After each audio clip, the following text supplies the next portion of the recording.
Ézéchiel, chapitre 10. Je regardais, et voici, sur le ciel qui était au-dessus de la tête des chérubins, il y avait comme une pierre de saphir. On voyait au-dessus d'eux quelque chose de semblable à une forme de trône.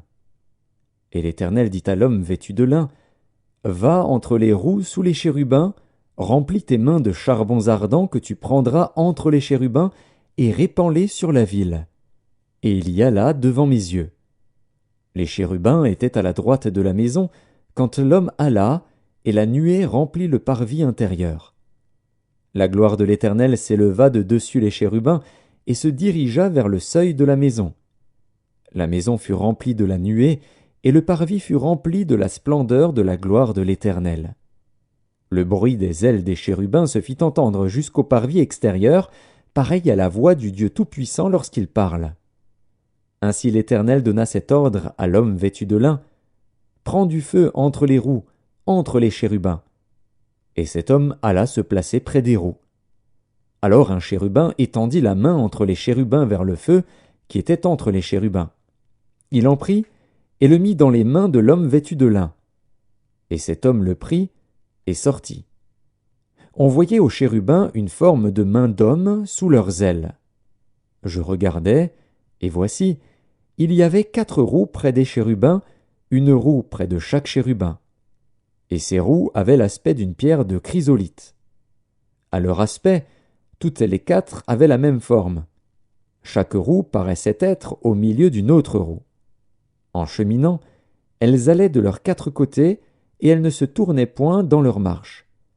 Mais elles allaient dans la direction de la tête, sans se tourner dans leur marche.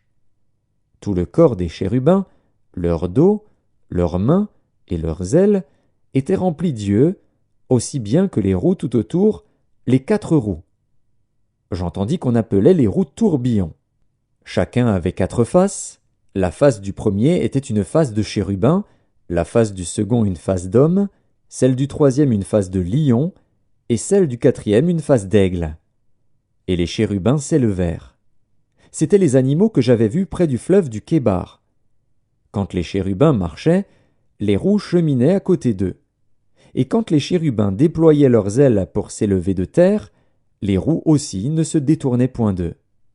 Quand ils s'arrêtaient, elles s'arrêtaient, et quand ils s'élevaient, elles s'élevaient avec eux, car l'esprit des animaux était en elles.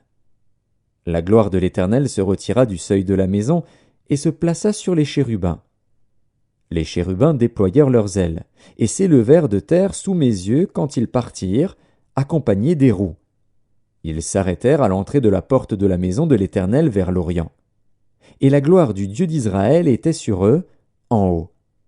C'étaient les animaux que j'avais vus sous le Dieu d'Israël près du fleuve du Kébar, et je reconnus que c'étaient des chérubins. Chacun avait 4 faces, chacun avait 4 ailes, et une forme de main d'homme était sous leurs ailes. Leurs faces étaient semblables à celles que j'avais vues près du fleuve du Kébar. C'était le même aspect, c'étaient eux-mêmes. Chacun marchait droit devant soi.